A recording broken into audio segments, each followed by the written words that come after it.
ফিলিস্তিনের রাফার পূর্বাঞ্চলে গত বুধবার রাতভর গোলাবর্ষণ করেছে ইসরায়েল। অস্ত্রের চালান বন্ধে যুক্তরাষ্ট্রের হুমকি উপেক্ষা করে আরও বড় ধরনের হামলা চালাতে সীমান্তে বিপুল সংখ্যক ট্যাঙ্ক সহ যুদ্ধ সরঞ্জাম এবং সেনা জড়ো করছে দেশটি।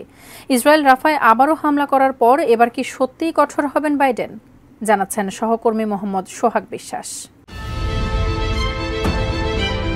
রাফার পূর্বাঞ্চলে রাতভর বিরামহীন হামলার পর বৃহস্পতিবার সকালে সেখানকার কুয়েত বিশেষায়িত হাসপাতালে ৩টি মরদেহ নিয়ে আসা হয়।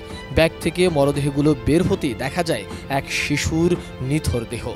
গাজায় সবশেষ ২৪ ঘণ্টায় ইসরায়েলি বাহিনীর হামলায় কমপক্ষে ৬০ ফিলিস্তিনি নিহত হয়েছে।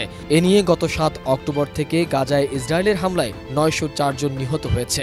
এর মধ্যে ফিলিস্তিনিদের নারী ও শিশুর সংখ্যা প্রায় ৭০%। রাফার পশ্চিমাঞ্চলেও হামলা চালিয়েছে ইসরায়েলি বাহিনী। বুধবার তাল আল সুলতান এলাকায় ইসরায়েলি বিমান বাহিনীর হামলায় ৪ জন নিহত হয়েছে, আহত হন ২৫ জন। ফিলিস্তিনের শরণার্থ বিষয়ক জাতিসংঘ সংস্থা বলছে, গত ২৪ ঘণ্টায় রাফায় ব্যাপক বোমা হামলা চালিয়েছে ইসরায়েলি বাহিনী, যা ওই এলাকায় গত ২ সপ্তাহে চালানো হামলার সমান। রাফার পূর্বাঞ্চল থেকে বাসিন্দাদের সরে যেতে গত সোমবার নির্দেশ দিয়েছিল ইসরায়েলি বাহিনী। ওই দিন রাতেই সেখানে ঢুকে পড়ে ইসরায়েলি ট্যাঙ্ক। পরদিন মিশর সীমান্তবর্তী রাফা ক্রসিং দখলে নেয় ইসরায়েলি বাহিনী। এতে কার্যত বিচ্ছিন্ন হয়ে পড়ে অবরুদ্ধ গাজা। এছাড়া টানা চতুর্থ দিনের মতো বন্ধ ছিল গাজায় ইসরায়েলি সীমান্তবর্তী কারেম সালেম ক্রসিং। সেখানে জর্ডানের পাঠানো ত্রাণবহর আটকে দিয়েছে ইসরায়েলি বিক্ষোভকারীরা।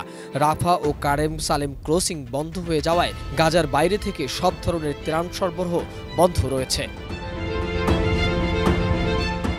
এদিকে ইসরায়েলি বাহিনীর হামলার মুখে মরিয়া হয়ে রাফা ছাড়ছেন বাসিন্দারা। রাফার পূর্বাঞ্চলের কিছু এলাকা পুরোপুরি জনশূন্য হয়ে পড়েছে। সোমবার থেকে প্রায় ৭৯,০০০ ফিলিস্তিনি রাফা ছেড়েছেন। ডিজাইন, এলিগেন্স, বিউটি, সেরা পণ্য সবার জন্য জেভিকো। যুক্তরাষ্ট্রের প্রেসিডেন্ট জো বাইডেন বলেছেন, ইসরায়েল যদি রাফায় বড় ধরনের অভিযান চালায় তাহলে তিনি দেশটির মার্কিন অস্ত্র সরবরাহ বন্ধ করে দেবেন। বুধবার সিএনএনকে দেয়া এক সাক্ষাৎকারে মিত্র ইসরায়েলকে এই হুঁশিয়ারি দিয়েছেন বাইডেন।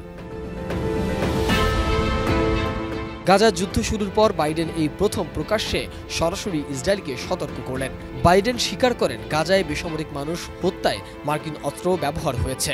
রাফায় বড় ধরনের সামরিক অভিযান চালাতে ইসরায়েলের প্রস্তুতির প্রেক্ষাপটে যুক্তরাষ্ট্র গত সপ্তাহে মার্কিন বোমার একটি বড় চালান স্থগিত করে দিয়েছে। ওই ঘটনার পর বাইডেনের কাছ থেকে নানা ধরনের হুঁশিয়ারি আসছে। এদিকে বাইডেনের হুঁশিয়ারি সত্ত্বেও গাজায় বড় ধরনের অভিযান চালানোর প্রস্তুতি নিয়েছে ইসরায়েলি বাহিনী। মোহাম্মদ সোহাগ বিশ্বাস, ডেস্ক রিপোর্ট, এটিএন নিউজ।